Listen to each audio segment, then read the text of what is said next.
Welcome to another episode of the NaijaontheBall Podcast, where we are on the ball with the people that know. As I mentioned, we'll be bringing you unique guests with experience and understandings and insight, which they want to share with everyone. Today, we've got Coach Eboboritse with me today. He is, he's a top coach who I know, of course. Someone who has studied in the UK and has also had, the privilege of actually working and coaching actively in Nigeria. Coach, thank you for joining us today. Welcome. I'm happy to be here. Thank you for having me. So, of course, we'll get straight into it. One of the main things that stands out about you, of course, I'm sure everyone always brings it up. It's the fact that, you've achieved so much, achieving the coaching licenses that you have at such a young age. Where did the interest in coaching come from? And what was the drive to achieve things so quickly, or how did it come so quickly? Was it a natural, was it a natural process, or was it something that you planned? I think it's a bit of both. I think naturally, every young guy is always interested in football. We see everybody when they're from the age of 5 up to about 12 always wants to be a professional footballer, play football, watch football. So I think in terms of that, that's where the initial passion for the game came from wanting to be a professional player, from playing football at school, kick about with friends and things like that. In terms of the coaching itself, I think that came a little bit later on. I'll say maybe around 15, 16, that ages. I think one thing that really drove it was a quest of knowledge. So in secondary school, we I used to have a lot of friends. We argued a lot about football, discussed a lot about football. And obviously for me, I always wanted to be the number one person when it comes to knowledge, having all the information, or the data, things like that. So I think that kind of spurred my quest a little bit later on then to be a coach. I think to be a coach, there was not a specific moment that said I want to be a coach. There was a specific moment in terms of when I said, okay, I want to start doing my badges. But in terms of I want to be a coach, I want to see how far I can go. I don't think there was one specific day or specific moment or specific situation that made that happen. I just think it's obviously my upbringing, the love for football. Like I said, the quest for knowledge during school, those things accumulated together, and here we are now, me as a coach. And obviously you spoke about my age, but even the other day I turned 25 in July. I was thinking I'm 25. I'm obviously 25 in coaching is people say it's young. For me, I would say I'm probably a year or two behind in terms of the plan that I had for myself, I set for myself. Ideally, for me, I would have loved if I was currently on obviously, after the B license, the A license. Yeah. Ideally, I would have loved to be on the A license path at the moment. Unfortunately, I'm not. So for me, in that respect, I'll say I'm 1 or 2 years behind my initial actual plan. But no, it's 25 is still a nice age, still a young age. And, I've still got loads of time to accomplish things that I want to accomplish. So, of course, I'm sure obviously people will be interested, as you just mentioned it. You said you're not on the A license path yet. Is there a reason, or is there a requirement that you need to meet for you to get on that path? Yes. One. I think my major stumbling block. Obviously, UEFA is the confederation for European countries, and obviously to do those UEFA badges, you pretty much almost need to be in the country you want to do it in. Obviously, there's exceptions. A small percentage from outside the country can do it, but those small percentages are usually reserved for ex-top professionals or current coaches that are working at a really high level. So we're talking national team level, elite leagues, elite clubs. So in that respect, I'll say that's a little bit stumbling block for me at the moment. Obviously, I spent the past 2.5 years or so coaching in Nigeria. So that has limited me in terms of getting onto a place. But I look at the bright side, that 2 years and counting has given me a different experience, different feel of coaching. Coaching in another country is always good. Being involved in another culture. Okay, I'm a Nigerian, so the Nigerian culture is in me, but the football culture wasn't in me. The football culture, obviously, when I got there, I began to understand it a little bit more. So in that respect, I look at it as, okay, I'm not able to get on the UEFA if I'm abroad, but it has certainly helped my football experience and also life experience, which I think is the most valuable.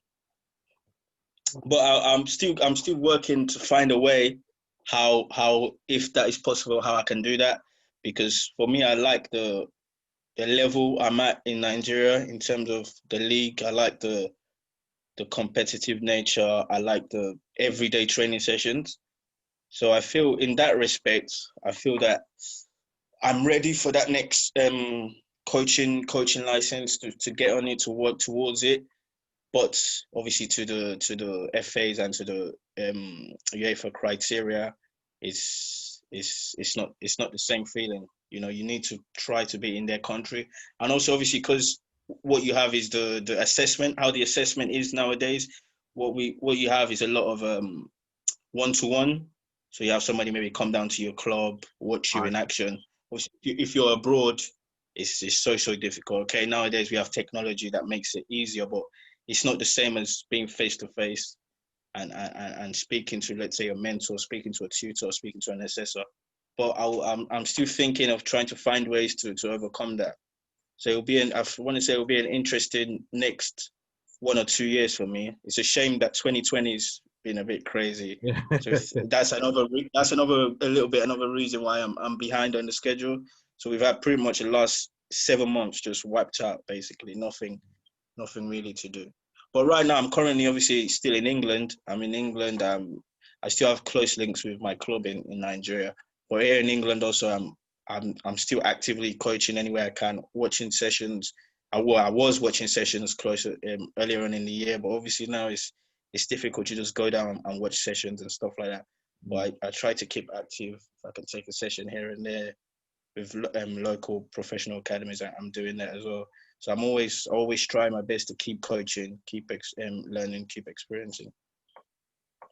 So for people to get a better understanding of how you completed your badges and the experience that you got, when you did your level 1, so I just want to go through just the badges just quickly. So when you did your level 1, which age group were you coaching at the time? When I did my level 1, I was with a local club in Kent called FC. So their youth setup, so I was on the 7s, on the 8s, on the 9s, that kind of age range. And obviously, the level 1, I think you've done it yourself. It's not anything too. Yeah. It's just really the basics. First and foremost, what you have is just making sure the session is safe, first and foremost, and it's enjoyable for the players. So that is easily completed with pretty much any age group. Obviously, I was doing mini soccer with 7s, 8s. I did that with FC United. That was back in 2013. So that was pretty straightforward, that one. And when you did your level 2, which age group were you coaching then? Level 2 was a mixture. I was working with Nottingham Forest, the Academy's Development Centre, and I was at a local club as well, Baseford United. I was with at that time, it was their 14s. So I had a mixture of both. So obviously, I know the FA level 2 has changed, so I was on the older version. So what you had was a logbook you had to complete, I think, a total of 10 sessions. So I did a mixture of both. So some with the Forest Academy Development Centre and some with the semi-pro club, their youth setup with the 14s. That was about, I began in the summer. So I began around April, May, and I completed it in November of, I think it was 2014 or 2015. So it's not too long, about 6 to 9 months. So that was good. That was back a few years back now. But that wasn't true. Obviously, when you get on it from as a level 1 coach, it seems a bit daunting at first. Yeah, it but does. looking back on it now, that was a bit of a walk in the park, obviously, because I've progressed a lot more. So obviously, as you progressed onto your UEFA B, which age group were you coaching then? The UEFA B was also a mixture. So I was still associated with Baseford United, and that was around the time of my final year of uni. So almost after I finished the contacts with the tutors, when you meet up with the other coaches, in, let's say St. George's Park or a local club, where you sit down, they take sessions, you take sessions, there's a lot of discussions.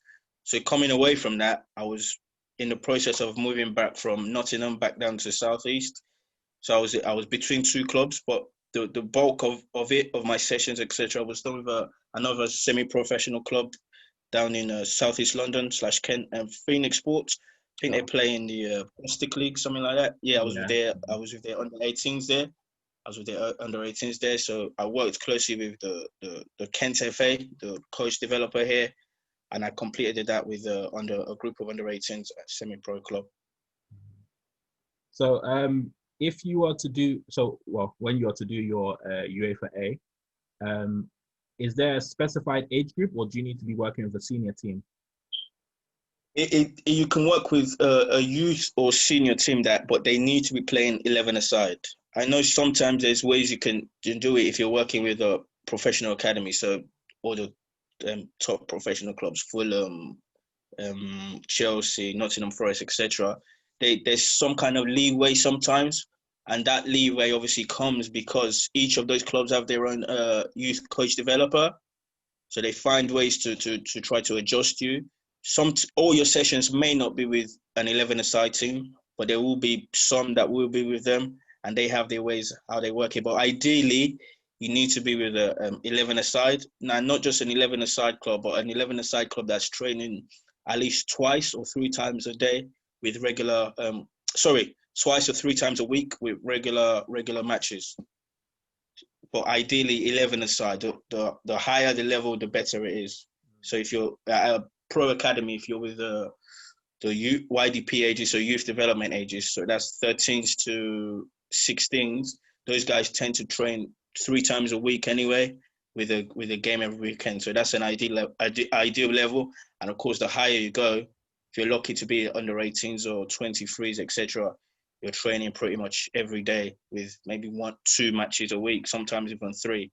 So the higher you are, higher level you are, the higher your chances also. And that's going back again to like I was explaining my situation in Nigeria. Ideally, that's the perfect scenario, what I was doing, but not in the country. It was overseas. Yeah, I completely understand. So, of course, you've talked a bit about your experience and what you've achieved, your qualifications. Obviously, I think, whether you're a player or in any field, really, we all have people that we aspire to, we model ourselves on, or we look to as, mentors, even if we don't know them. Who have been some people who have influenced you, or maybe you've put in that position? In terms of people that I don't know personally, I think obviously the top coaches, the Jose Mourinho's, Pep Guardiola's, Jurgen Klopp's, you always have to look to them because they're guys that they're in the position that you aspire to be. I always look at people like that because the positions they're in, the roles they're doing, it's the pinnacle of coaching career. I think to be a coach of Manchester United, Chelsea, Tottenham, Liverpool, or national team coach, that's the pinnacle of coaching. So you always look to those guys. I can't really have a preference, or I don't really have a preference, because for me to have a preference, you need to know them personally. You not just personally, but also professionally. You need to see their work on a regular basis. I don't see that, so there's not really anyone that I would say will stand out for me. And it's always, like I say, it's always difficult to pick one because you don't know them on a personal level. So you just aspire from what you see, obviously, from in their matches, maybe their manner on the touchline, how their team's set up, or even how they answer press conferences or interviews. So I really, most of them, I have respect for them. Anyone coaching at the top level, even if it's clubs that are usually in relegation scraps. For example, the other day I was speaking to one of my friends, and I told him that I like coaches like David Moyes, Tony Pulis. And he said to me, "Oh, they're always fighting relegation." And I said, "Well, they might be fighting relegation regularly, but they're still at the top elite level, whether you like it or not. Obviously, you might say you don't want your teams to play like them, but you still have to respect their achievements and the fact that they're at the elite level of football. And when it comes to a personal level, I have a few people that I've come across in my time. There's someone I met in Nottingham. He used to be the chief scout of Nottingham Forest. There, a good friend of mine, Tassos Makis. He's been a good inspiration for me. We've kept a good close contact. Again, that's someone now that I've been able to develop a personal relationship with. So he's someone I can attach myself to. Similarly to another colleague as well recently that I just got in touch with. He was also at Nottingham Forest. His name is Tony Cook. He's currently academy manager at Doncaster Rovers. Recently, I've built a good relationship with someone named Keith Bonus. He's quite a well-known name in the women's game. Yeah, Crystal Palace, quite well known, and a load of others. Yeah, in the women's game, he's I think he's won a couple of FA Cups, a few League Cups, etc. Yeah, so on a personal level, the people that I know, those guys, I would say, started to build relationships. Some only recently, for example, Keith Bonus, only recently, I knew about him before, but only on a personal level as of early this year. And the likes of Tassos Makis, that was been going on for quite a few years now, back up to 2014. Yeah, so those are the main guys that I'll say I aspire and I look up to if I need advice or anything like that. Thank you for sharing that. Of course, we also have to ask about how are you able to sorry, not how you're able to. What has been the most memorable moment of your career so far, or not even your career, just coaching? It could be a personal memory, it could be a milestone, it could be a trophy or a record. What has been, something that you hold in high regard? Something that I hold in high regard. That's a difficult one. I would probably say, I think, for some reason, I think the day that I passed my I think my level 2. Yeah, it was November. It was November. It was quite cold. I remember going to the local FA headquarters. We got called in almost one by one, talked to the tutor, and then he lets you know whether you passed or whether you need to do a retake, etc. And for me, when he said to me, "You've passed," and I didn't react at first. Then he looked at his colleague, and his colleague looked at him, and they said, "You're not screaming, you didn't, do a fist pump or anything." And I was quite surprised as well that didn't happen, because I was quite nervous going into the meeting. But I think at that point in time, I was quite how can I put it? I was kind of in a situation in my head. I was like, okay, what next? And I think that was the moment where I realized, I would like to proper go into this coaching career. And so for me, I think that was a really key moment in my career where it was like, okay, then what next? So I would say that moment when I received the news that I passed my level 2. I definitely can agree with you there. I think for anyone that's done level 1, obviously that's more of a attendance, and you pass. Yeah. Level 2 is the first assessment, and obviously as a coach, I think it builds that level of confidence in you that maybe you can push on and do more, and it also introduces you to a lot of ideas which in your head you think to yourself like you can build on, and if given the opportunity and maybe some more guidance, you can really take this a lot further. So I can definitely see that. Like I said, the first part was just to share, get people to have an understanding of your coaching background. This second part, I want to specifically go into your time with FC Nilayo, and your time in Nigeria. So, of course, the first question that people always ask, I know you've answered it a million times, but how did the role come about? How did it come about? Well, this one, it was I'm lucky in some respects that the president and principal owner of the club is a family friend, but he's not known about my coaching for a long time. Funnily enough, we only began contact in 2016, summer of 2016. I met him once when he came down to London to visit his children that are schooling here in London. I met him. We were just speaking in general about my career, my ambitions, etc. And I just mentioned to him that I would like to coach in Nigeria, to see what the football is like there, to just experience it. I was born in Nigeria, so I've got a close attachment to the country. So that was it. We've met once in 2016. Of course, we used to exchange messages, football news, greetings, Christmas period, birthday, that kind of thing.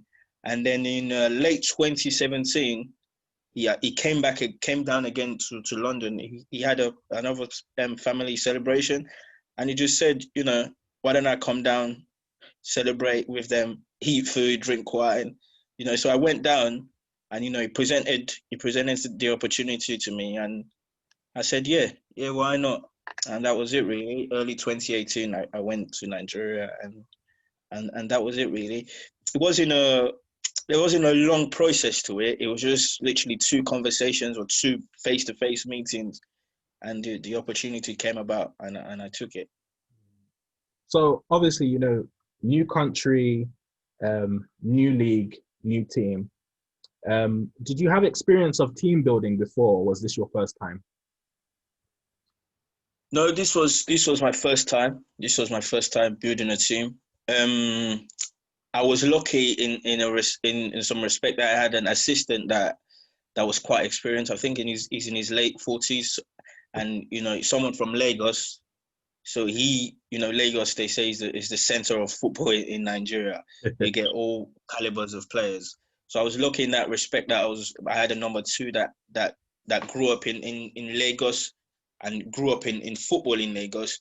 So he knew a lot about the attributes of players that we will need, the personalities, the characters, the background of players we need, etc.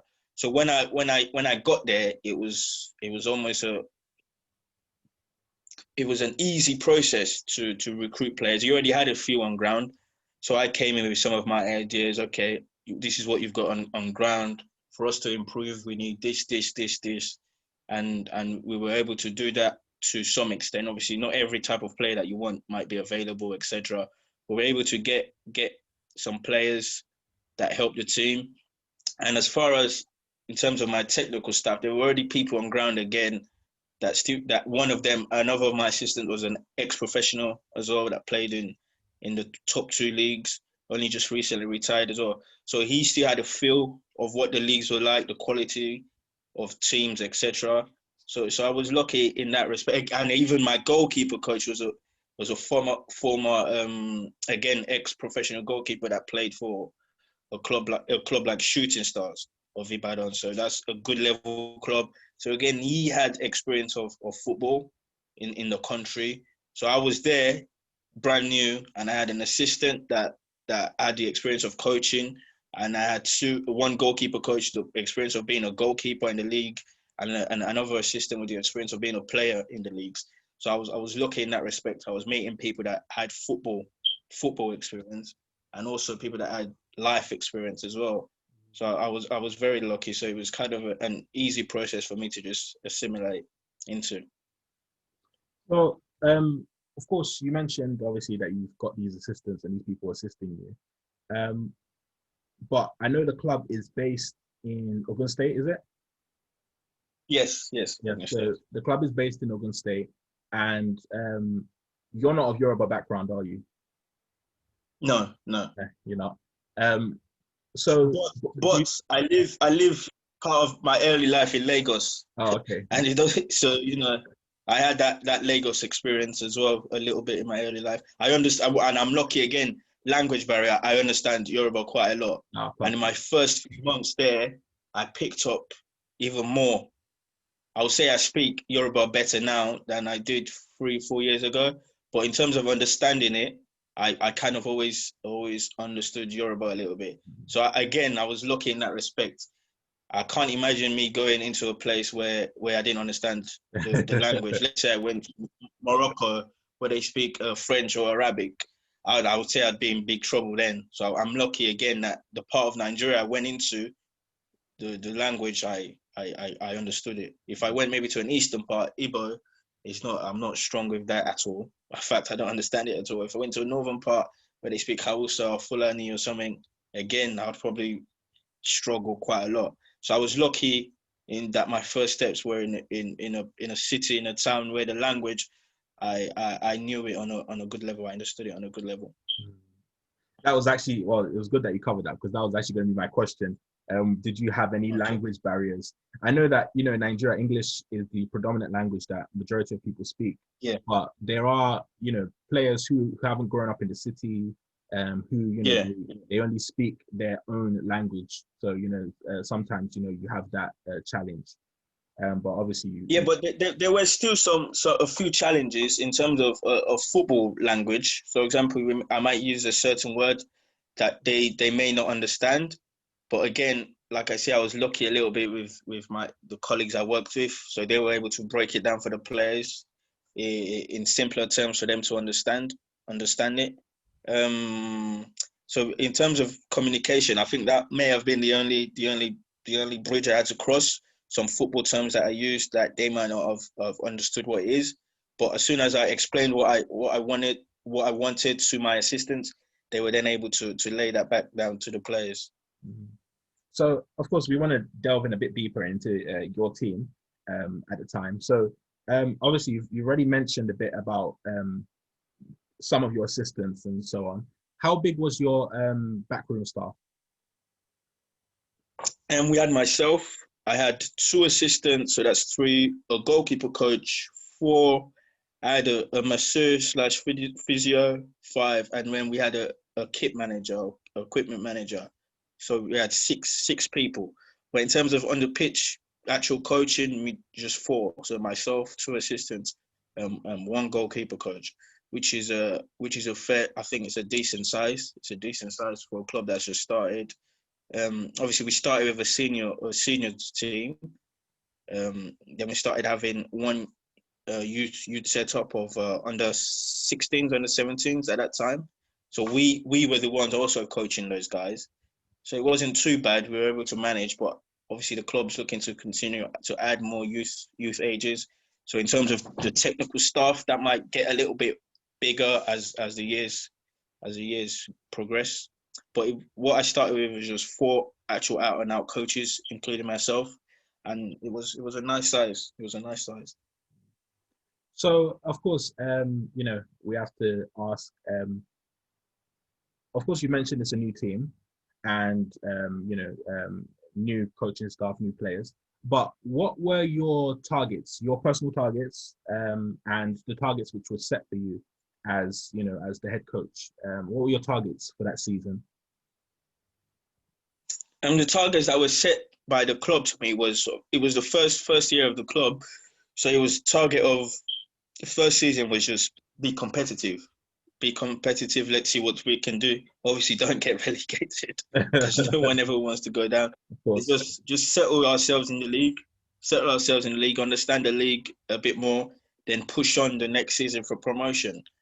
My personal targets, of course, coming in was, why can't we get promoted straight away? So in the back of my mind, I obviously tried to finish top of our table, our subgroup in the first season.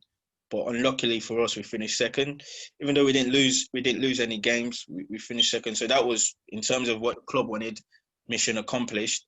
But the next season, so the second season, we was pretty much the same as the first season, aside from we lost a couple of games. But the second season, there was more focus to get promoted from the president and the management. unfortunately, that didn't happen. So we had a similar season, first and second season of the league. Okay. And in terms of like, if you say playing style or anything like that, there wasn't necessarily anything given from the management in terms of that. Really, they left all that to me, whatever I Okay. saw fit, Okay. deemed fit. Yeah. So of course, coming into the league, you don't have so much knowledge on your opposition and the league in general, or did you have someone who gave you a brief or rundown of the opposition, or is it a bit difficult to get that type of information? In the league that we played in the first 2 seasons, so the third tier league, the NLO, what you have with how it's divided up is you get teams that are within your region. So we're southwest of Nigeria, so we get teams that are in the southwest and close proximity to us. So we had, I think, 4 teams from the same state as us, and then 1 from Lagos. So it's close proximity. So what you get is you know people around that have maybe played in that team or seen that team play or seen that team train. So what you try to do as much as possible is get some information from them. Or if you know that they're playing somewhere, you can send someone down to one of the coaches to watch. Sometimes even the general manager or the COO went to watch them. So I think we were lucky because those teams in that league, they're of close proximity to you. So you will always know someone, or you can always contact someone who's got some kind of info on them, even if it's just, their best player plays on the left wing. His name is whatever. He likes cutting it on his right foot, or he likes taking on the outside and crossing it in. So just little things like that. Nothing too in depth, but little things that may help you. Or for example, they've got this guy that can take great free kicks, edge of the box. So try not to concede fouls, edge of the box, little things like that. So we were lucky in terms of the type of teams we had, they were of close proximity. But when I think about it, if we're in one of the higher leagues and we have teams from maybe across the country or further out, then it certainly will be much more of a struggle to find info on a team that you're going to come up against. So, of course, we have to ask. I think this question is always one that's very difficult to ask because, as a coach, I think I often see people ask it in discussions and interviews, but it's quite a broad question. I think you know which question it is. So, I think whenever people ask about your philosophy or your game model,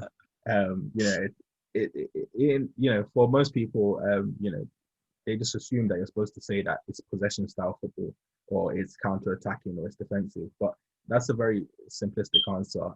I think once you start to get into it.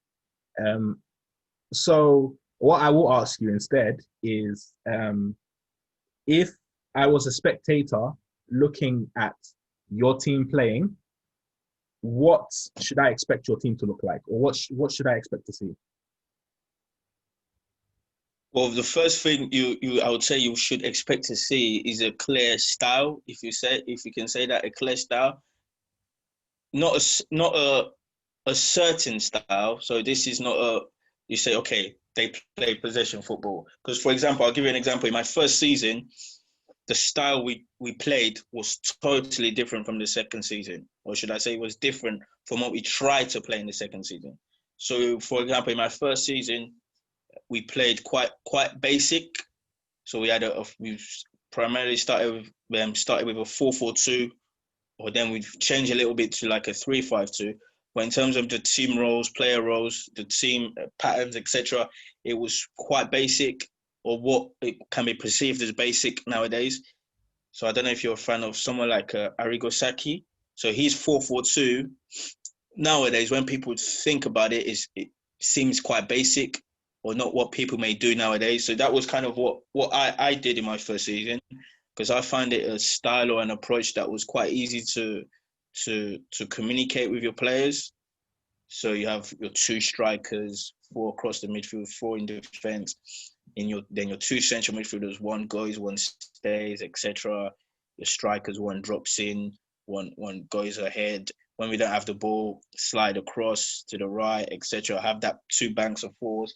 So in terms of that, in my first season, that was quite our clear pattern. So a football person that came to watch would probably say the football they play wasn't great, but they were quite structured, very structured. That's what you have in my first season. In my second season, it got a little bit more complicated. I don't think, I'll hold my hands up, I don't think I got across what I wanted to the players. I don't know, maybe it was to do with how the season planned out in terms of the games didn't come at the time we expected to do a lot of postponements. But the second season, if you came to watch, you probably wouldn't be able to tell the style. Even me, sometimes I watch our clips back and I can't tell the style that we played. But if what I hope when people come to watch my teams is that they can tell you, okay, they play so. Their formation off the ball is so. Their formation on the ball is so. When the oppositions have it in, let's say, the first third, this is what Eboboritse's teams try to do. When the opposition has it in the second third, I want people to be able to understand what we do at each specific moment. So it may not be what you want us to do or what you expect us to do, but it's what we're doing, and it's consistent and it doesn't change from match 1 to match 2 to match 3. So it's quite consistent. That's what I would say I would like people to see from my team playing. Something that's consistent and that is true. Because if you play one way in game 1 and then it's totally changing game 2, then that's not really your style, is it? So I'll say my first season, I think that's when I was able to really have an identity. My team really had an identity compared to the second season. So of course, but I wouldn't say I have a specific one that I like over the other. I think is a lot of it is dependent on the player. So in Nigeria, what you have, especially at the lower levels, you don't have that luxury. For example, now if you think about the top level in England, in Italy. So let's take the example of Pep Guardiola. Pep Guardiola has the way he likes to play. He can easily go out in the market and buy a player who feels will easily fit in. Okay, he may need some coaching, but he'll easily fit in. Compared to playing in the Nigerian second or third tier, if I want to play, let's say I want to play a Guardiola style of football, it's going to take months and months of work on the training. Because I can't just go out and say we're going to buy this player that's great at this, because that doesn't happen in the Nigeria market. Certainly not for second division or third division clubs. So of course, you mentioned you played a 4-2-2. You mentioned you also played the 3-5-2, and a few other formations. How did you select the formation? What was the deciding factors behind the formation that you settled on? Well, the initial idea for the 4-4-2 was already from what I knew beforehand of the football in Nigeria, how people speak about football. So even in Nigeria, for example, if you go and you ask a player, what position do you play? A lot of them they mention numbers. So I play 9. So, that's a striker. Or I play 10, okay, a midfielder likes to advance. Or I play 4. So a midfielder that likes to hold, that likes to sit. Or if they say 5 or 6, it's a centre-back 3-2. So I said, okay, since they understand the numbers and they actually have a good idea of where the numbers and replicates your position, I kind of went with that 4-4-2 because if you're playing 9, you're a striker. If you're playing 7 as a right winger, you know your role. If you're playing 11 as a left winger, you know your role. So the 4-4-2 was it's a general go-to in terms of Nigeria players when you want them to understand, in my opinion, when you want them to understand their roles, and it helps them understand it a little bit more. Compared, for example, I found it easier to coach the formation of 2 midfielders than a formation with 3 central midfielders. In terms of the players I had, because I felt they knew more about the balance when they're playing in a 2 compared to like playing in a midfield triangle. So that was my basis for the 4-4-2. Obviously, as I began to coach them more, we could start to have a little bit more adjustments because they started to understand what I wanted from them a little bit more. So, of course, when you're teaching a new formation, you're taking on a new team. We all have, time is one thing that we never really have enough of. How are you able to accelerate learning? Did you use visual aids? Did you use videos, props, practice sessions? What do you call it? Is it not ghost sessions, but yeah, I know you unopposed. yeah, Yes, yeah. yes. So, it's good you've mentioned that one. The unopposed, I use a lot of that for when we're working on defending topics. So in terms of, for example, how we'll set up in if the opponent's goal kick, or if the opponent's had the ball if the keeper had played the ball to centre back from the goal kick. So we did a lot of, literally, I put coins on the ground. So the yellow coins, ideally, your starting position. If the keeper plays the ball to his left, these red coins should be ideally where you move. Or I use the poles as well. So you move from A to B, etc. A lot of stop-start, but a lot of unopposed sessions. So shadow play, I use that a lot for defending topic, which sounds weird because people think most shadow play or unopposed should come the other way around when you're working on attacking. But I used it for set patterns in when we didn't have the ball, especially from opponents' goal kicks. I used a lot of that, and I think it helped them understand their positioning. So if I say to my striker, when the keeper plays the ball to the left centre back, I need you to block the path from the left centre back to the left central midfielder. So I might say that to my right-sided striker. Then he'll begin to, then I'll pose him a question of why do you think that needs to happen? And he'll say to stop the ball from going forward. So already that's 1 point ticked off. Can you hear me clearly? Yes, I can hear you. So that's 1 point ticked off. So now my right-sided striker understands one of his key roles is stop centre back from playing to central midfield. And I might say to him, why is it okay to play for the centre back to maybe play to a left back? Well, he'll say to me, well, he's number 7 will stop the left back going forward. So now not only does he understand his role as a number 9, he then understands what his number 7 should be doing. So maybe at a point in a match, he might go play number 7. So then he understands his key priority is to stop a forward ball or forward dribble from the left back. As a striker, stop a forward ball from a centre back to a central midfielder, etc. So I did a lot of that, and I think that really did help a lot. I think the shadow play unopposed in the defensive when we're defending, it helped a lot. Thanks for that. I think that's definitely one of the things I think people really underestimate the value of sometimes. I think it's a real helper because sometimes it's very easy to complain about what the players don't know, or to to expect them to know certain things. But then it's another thing to find simple solutions to cover these things. One of my favorites anyway, which I just remembered, and thanks for reminding me, is shadow play. That's the correct term for the people. One of my favorites in terms of helping accelerate learning is the rope. The defensive rope for the distancing.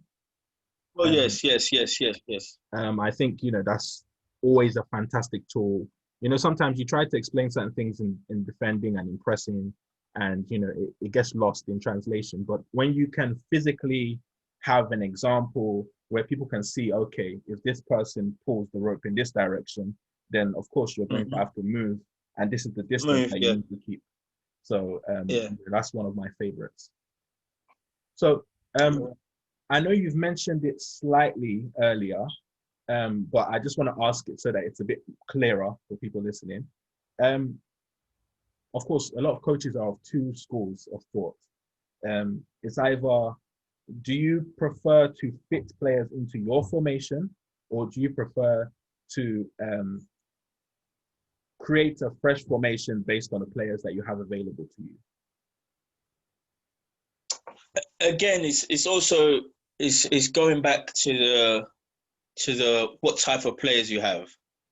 I think to some extent in the level that I was at, it was try to get a formation for the players that I had already, rather than in my mind, I'm going to play, let's say 4-3-3, and I have to make sure they fit in the 4-3-3. No, because I don't have that. First of all, you don't have. I don't think you have that time. The players may not have the background of what you of the okay. Let me say the strategy. So they don't have an understanding of that strategy straight away. So I think it's always dependent on the level that you're playing at, the level you're coaching at, the level of your players also. Again, going back to, let's say, a Pep Guardiola. Tomorrow, Pep Guardiola can decide he wants to play a 4-3-3 because the level of the players he has, it will be easier for them to adjust. But if let's say I go back to Nigeria tomorrow, I can't just say, okay, today we're going to play a 3-4-3. We're going to change to a 3-4-3. The players may just not adjust to it. So you always have to be careful of doing that as a coach. Again, depending on what level you are. So I'm more towards right now, because of the level I'm at, I'm more towards what type of players you have, and then you pick your formation, rather than I want to play this formation, my players must fit in. I think also what makes you decide is also what is the reason for that formation that you want to play. So if I want a formation with that there's a lot of width and overlapping, I would probably need to play a formation that encourages two wide players on each side. So let's say a 4-3-3, because you have on the left side, you have a left back, left winger, right back, right winger. If I say I want to play I want a lot of width in my system, a lot of overlaps, and then I play a 4-4-2 diamond, it doesn't make sense.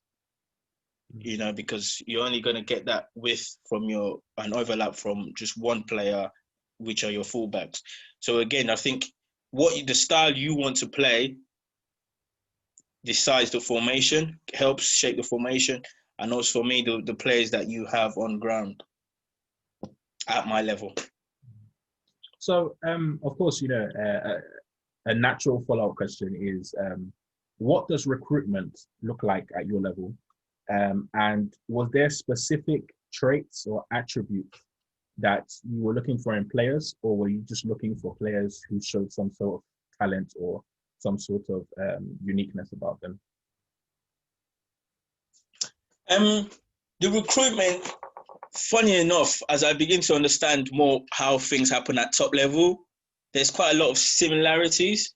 Literally, you have, I don't want to say agents, but you have people that look after players. If they get your contact, they'll contact you, text you, say, Coach, I have this player. I know you play in 3rd division or 2nd division. I have this player, number 11, plays left wing. So would you be interested? Or I have a player plays 2 right back. So would you be interested? You've got also agents that reach out to management or assistant coaches. The only difference I would say from my level to the top level is we're not talking transfer fees or signing on bonuses, etc. I would say that's the major difference. We're not talking money, but you do have people contacting you, messaging you, phoning you, inboxing you about players. Even players themselves inbox if they know you're a coach of so club. If they can get your details, they'll get your details. And of course, over the course of the season, if you play against teams and you see players in a certain team and you say, oh, I like him, I like how he plays, you say, okay, at the end of the season, I may get contact with this player's club. If he's still in contract, I have to obviously speak to the club. If he's not in contract, end of season, I can speak to him or his intermediary or person that looks after him directly. The other way is through, in Nigeria, there's a lot of just game football happening anywhere, or what you might call like scouting games, etc. If you go up to one of those, I'm sure you will. There's millions of players. I'm sure from them you'll see a few players. So the major difference is just the money. Okay. So of course, the second part of that question was about the specific attributes that you were looking for in the players that you were recruiting. Okay. Okay. Was there any specific attribute that you were looking for? Yes. So I have my little position guide. So if a player I'm looking for that I say, for example, right winger, I'm not okay. Is he good 1v1 attacking? So I look for that specifically. Can he first of all dribble with the football? Because if you're looking for a right winger that can't dribble or run with the ball, then straight away you know that's not a player that you can bring in as a right winger. So I've got little my guide in terms of technical attributes, physical attributes that the player should have up to a certain level before you bring him in. Because let's not forget we're still even though we're not in the top level, we're still in a very competitive level where we're aiming to win matches. So you need to have a certain standards that you keep up to. Again, goalkeeper. If your goalkeeper can't come and claim crosses, you're at the age of late teens, early 20s, then that's not really a keeper that we're looking to have. If a centre back that's not good at defensive headers or good 1v1 defending, or fullback not good at a decent level 1v1 defending, then it's not a player that I'll be looking to have. So each position I have my little certain guide that I like tick or think about when I'm looking at individual players up to a certain level. Of course, we know that if I'm looking for a right winger, I'm not going to find someone of Jordan Sancho's ability or someone like that. You understand? So I know that the level is not going to be that, but they still need to be a decent ability. So, of course, diving in a bit deeper into your actual squad, what was your desired squad size, and what was your actual squad size? And so what was your desired squad size, and what was your actual squad size? And what were the what was the age in which you were looking for players, or were you open to all players? And you were just looking for talent? My desired squad size, I would say, is 22, 23 outfield players, and then three goalkeepers. So we're looking at 25 players in total. And I say that because I would love as much as possible to have 11-a-sides during training, because then you can work on specific things leading up to matches, etc. So that would be my desired squad size. The actual squad size was about 21 or 22. That was including goalkeepers, but we compensated by we had a few players that, even though they were not signed on to the club to play, they used to strain with us sometimes. So it helped when I wanted to have 11v11 sessions, etc. Your other question. What was your other question? Yeah, so the desired size and the actual size, and the age range of the players that you were recruiting. Okay, the age range.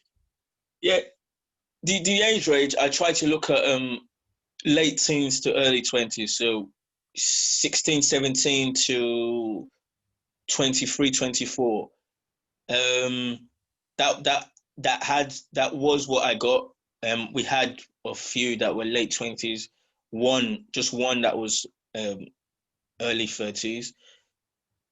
Soon I realized that you need to make room for the older guys, because what I found in Nigeria, when you have the early 20s, although it's a good age, what a lot of them did lack was not playing experience. They've played football before, they play football regularly, but competitive football. Mm.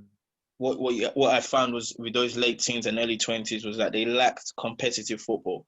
And so I think sometimes we even see that with sometimes the junior national teams of the Nigerian players, where you have good players, but what goes against them is they don't have that competitive experience, a lot of them. Because a lot of them, what you have is late teens, early 20s. Some of them may not have ever played any recognized league level. What they've just played is just played with their friends, played for school team, etc. But they've not played league level, and that's obviously MPFL, NNL, or even any of the third divisions of NLO. So maybe the highest they've played is the state league. even that is not that competitive in terms of how it's structured. So what I mean by competitive is also the longevity of a league. So what you have with some of these state leagues, they just happen one month a year. So they play, let's say, 10 games in 1 month. Okay, it's a lot of games, but it's not spread out. So they don't have that experience of regular training over the course of 8 months, for example, compared to that what they would get in an MPFL or NNL team. So I saw some of them lack that discipline to be able to be at training every day of the week for a long period of time, etc. So I would say I needed to make sure I balanced it out a little bit more. So that's why I was then more willing to have players of older ages and bring them in. A lot of the guys of the younger ages I had were the first recruitment, but obviously after the preseason, you begin to realize, okay, I might need to complement what I have with guys that are much older with that competitive experience that I spoke of. Well, we've come to like the end of our discussion, but I've still got one final question, and I want to play a quick fire coach game with you just to find out your preferences in coaching. Obviously the final question is, you've now coached some seasons in Nigeria. You have some experience, getting your hands in the Nigerian coaching environment. What would you say was your favorite season, and what would you say was some key lessons you've learned from all the seasons, or all your time, let's say?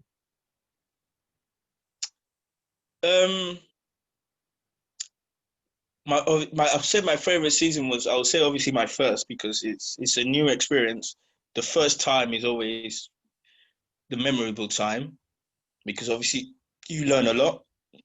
So I'll say my first season, so that was 17, 18.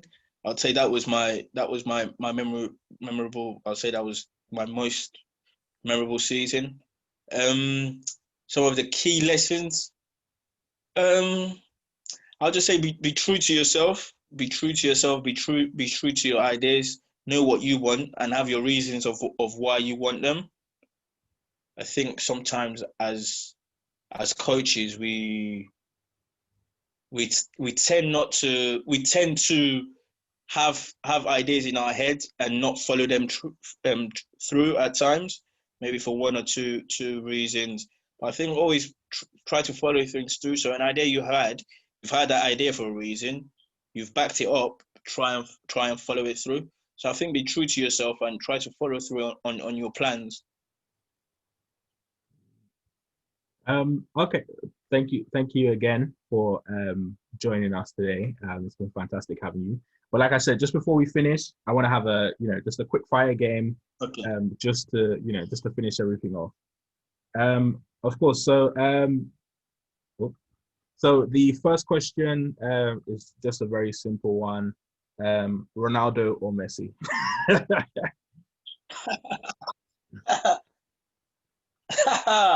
I'm a Man United fan, but that one, do you know why I laugh about that question? I laugh about that question because on social media, when I see people answer fighting themselves on that, I always say to themselves, just enjoy both of them. Yeah. So I'm not going to pick one. I'll say let's just enjoy both of them while they're still playing. Okay. All right. Okay, now we're gonna really get into it. So, one question I always ask coaches, I know this is, it's something to always think about. Captains, what type of captain do you like for your team? Role model, vocal, lead by example, somebody who's popular, or somebody who's the best player in the team? Who do you give the armband to? What is it that the deciding factor for you to give them the armband? I think it's someone that leads by example, and not only in terms of how he actually plays, but I think his character. So for example, if you're coaching or if you're going on an away journey, someone who is quite responsible, etc., because then the players can take after him. So he's leading by example. Or if you're a training session, someone that's attentive, ready to listen to what you're saying. Someone that, for example, asks his question. Because I think if you have a captain that's asking questions, that has a quest for knowledge, I think that feeds off the other players as well. So I would say someone that leads by example, rather than having your best player be the captain, which I think is quite silly actually, because he might not be someone that leads by example. Quick follow-up. Obviously, as a coach, you watch football as well, and you say you watched it for a number of years. Who is one person, or maybe some people who have been your favorite captains that you've seen?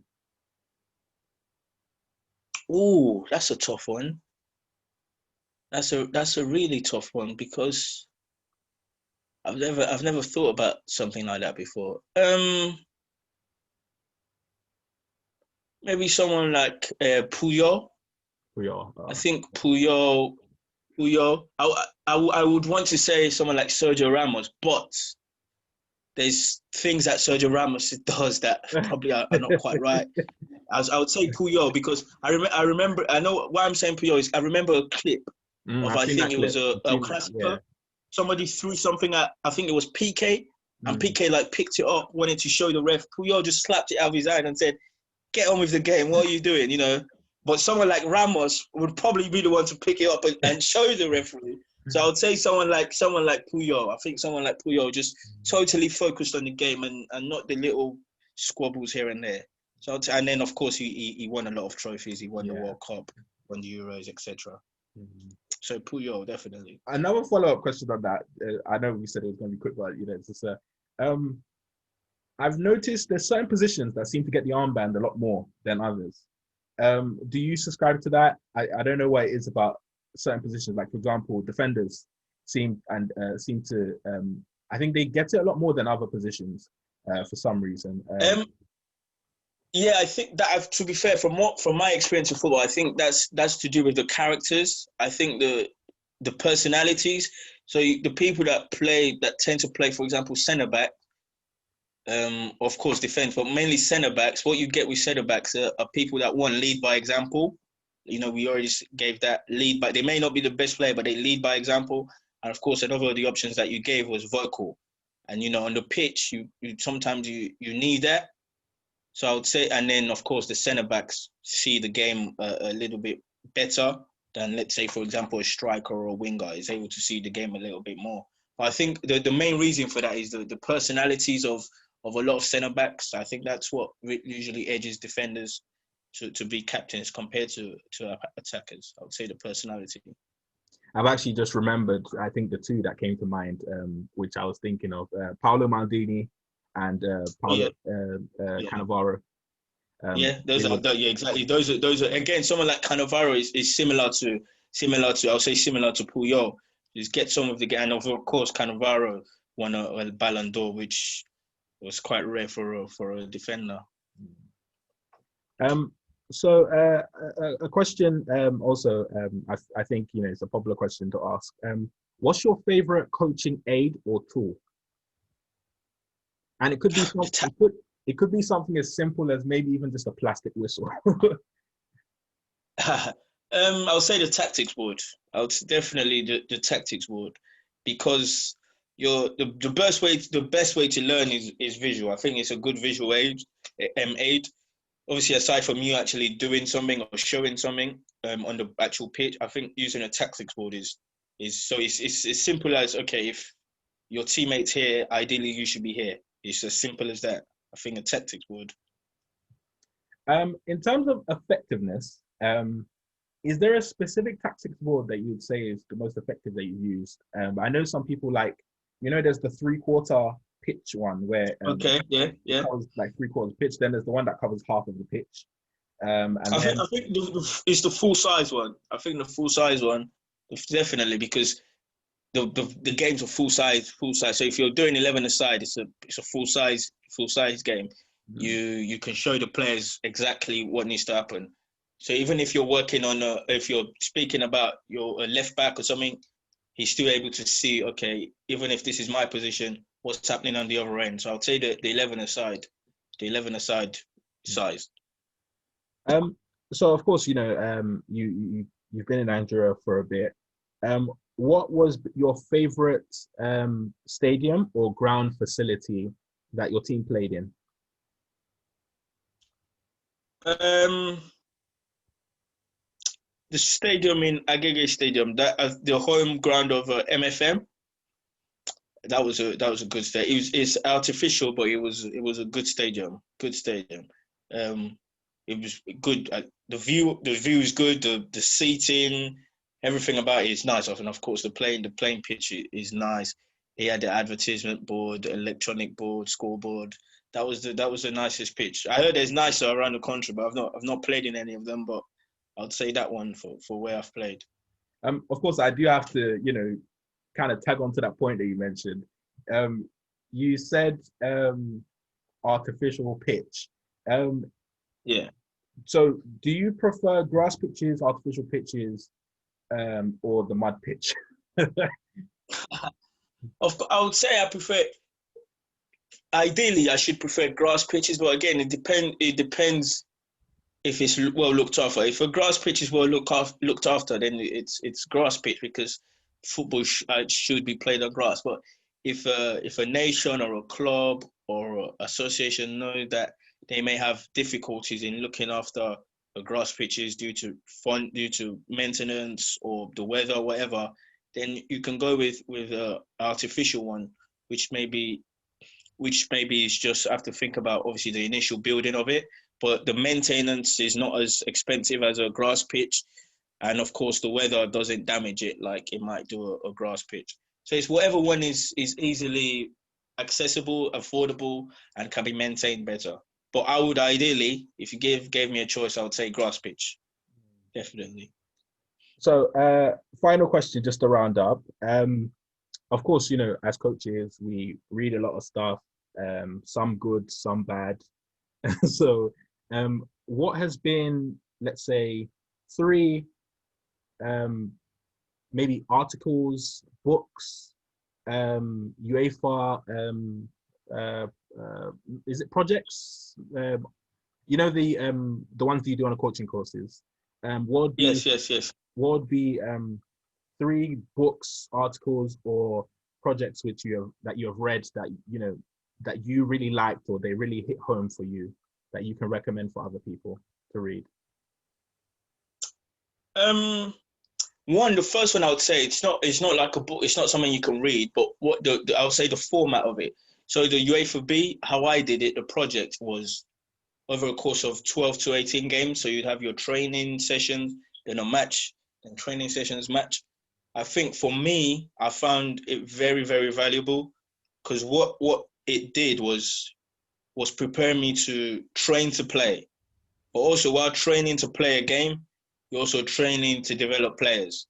So if any coaches can have friends or colleagues that they know they've done the UEFA B, or they can go online and find out the actual format, I think the format a lot of people can use in their everyday coaching. So having a plan, so a 6-week plan. In the 6 weeks, this is what I wanna gain, or I want to get out of my players. How am I gonna go about it during this training sessions, during this match? So I'll say that's one. The second one,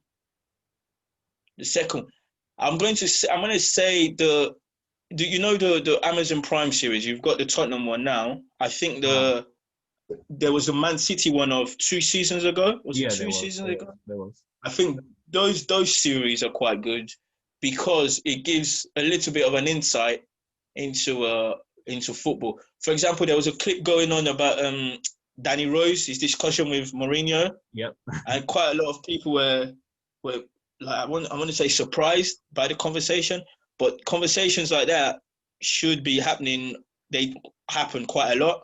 So I think as coaches that want to progress as much as possible, those type of documentaries that give you access, try to watch as many of them. So I'd recommend, I've not watched the Tottenham one, I've seen clips, but I did watch the City one. I think those ones kind of open your eyes to that type of level, and it helps you know that, for me as a coach, I couldn't imagine if Danny Rose came to me like that.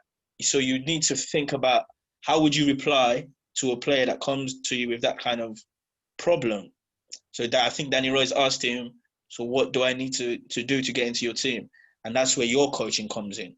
So, okay, Danny Rose, you're a left back. These are the points, or these are the things I need from my left back. I need you to be able to recover. So I need you to be able to do this, play crosses, accurate crosses 8 out of 10 times. Just little examples. So it helps you as a coach as well. And then the final one I would say is, I'm trying to think. I'm not really a reader of books. I'm not a massive reader of books, but I've read a few. I think autobiographies are good. I've read Sir Alex's one, the one that's got the, what's it called? It's just the one that has the white background. I've read a little bit of the leadership one as well. I think autobiography. I've read a Van Gaal autobiography. I read a Capello biography. I think those biographies are good because they help you see that some difficulties you're going through, maybe in your early stages of your career. Some others have gone through also difficulties. It may not be the same, but they also have had their challenges. And I think that's important to know, that even the coaches at the top level also go through their difficult moments and, you know, overcome it. So you should be able to do the same as well. So those three things I would say: the UEFA B format to help with your everyday coaching, the Tottenham or the City documentaries to help you know what the life like is in professional football, and autobiographies. Thank you for that answer. I think, to be honest, the first thing that you said is a very unique answer. I don't think anyone's ever given that answer to me before. So thank you for that. But I can definitely agree. I think, you know, sometimes seeing that type of format is definitely very helpful to see. You know, sometimes people have a lot of ideas in your head, but you're not sure how to put it down. Yeah. You're not sure how to organize it. Yeah. So sometimes it's very useful when you can see that, okay, there's people who have already done this, and this is the format they've used. And then from there, you can, you know, as they say, coaches are the best. The best coaches are, wait, what's the phrase? The best coaches are the best thieves. No, I can't remember the phrase exactly.